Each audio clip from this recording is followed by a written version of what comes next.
Hi there, and this is CBT News Online from beyond the pages of the New Sunday Times Motoring Pullout. All this week, we'll build up to the Malaysian Moto GP, featuring our exclusive interview with one team and its rider who are making people sit up and pay attention. Team Raceline and 17-year-old Moto 2 wildcard entry Hafiz Shahrin Abdullah.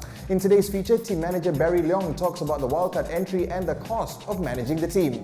But first, let's focus on the flood situation and its impact on the automotive industry in Thailand. Both Honda and Toyota are reeling from the floods as they are forced to halt production. Both plants account for about 7% of their combined global car production.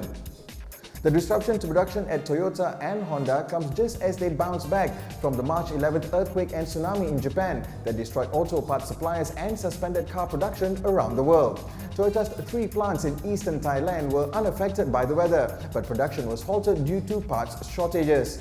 Toyota says that they would not resume production before October 17. They are unable to say what impact the disruption would have on Toyota overall. Meanwhile, a renowned name in auto design, Pininfarina, is closing down its auto production activities and will concentrate on its design and engineering operations. Pininfarina has designed almost every Ferrari since the early 1950s. The company started layoff procedures for the 127 workers in the production sector and stated that the exercise would cost 2.9 million euros. They blame the current state of the car market for the restructure. This is CBT News from beyond the pages of the New Sunday Times. Well, Pininfarina could have withheld from accusing China's dominance as the downfall for the long-established motoring aristocrats, but it's not stopping the Chinese from expanding their presence. They have initiated a pilot program to train Chinese youngsters as mechanics specializing in luxury and high-end cars. According to the Ministry of Education, the program has won support from 5 top automakers: Audi, BMW, Porsche, Mercedes-Benz and Volkswagen. The companies will not only help train students to repair and maintain luxury cars, but will also set up a unified standard for the profession. The 5-year pilot program will run in 5 vocational engineering schools in major provinces. Currently, 10 million cars are being handled by 6,000 maintenance centers every year. It has been reported that Chinese auto manufacturers will also cooperate with the vocational schools to train qualified blue-collar workers. And finally, in the build-up to this weekend's Malaysian Moto GP, we are focusing on a 17-year-old rider, Hafiz Shahrin, who not only received a wildcard entry for Moto 2, but he will also be sitting for his SPM exams this year. But on today's show, we bring you our exclusive interview with Petronas Sintium Moto Yamaha Raceline team manager Barry Leong about how they managed to obtain this rare privilege and coping with the astronomical cost. There were 3 riders being shortlisted, and then Hafiz is one of them, and then to go through the trial inspections, we have to put him into one of those bikes, and we have 2 units down there, and we had 2 days of trial.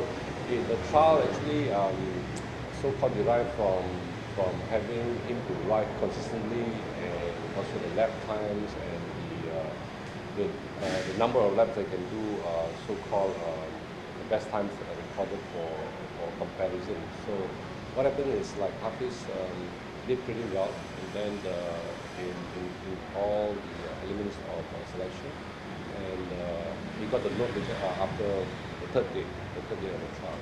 I think to attract sponsorship is never easy for the time being in Malaysia.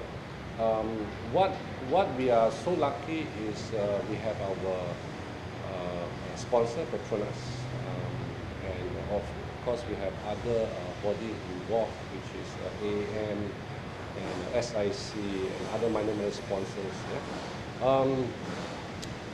It's something very difficult to get hold of this kind of money to run Moto 2, because I think everything has to be right.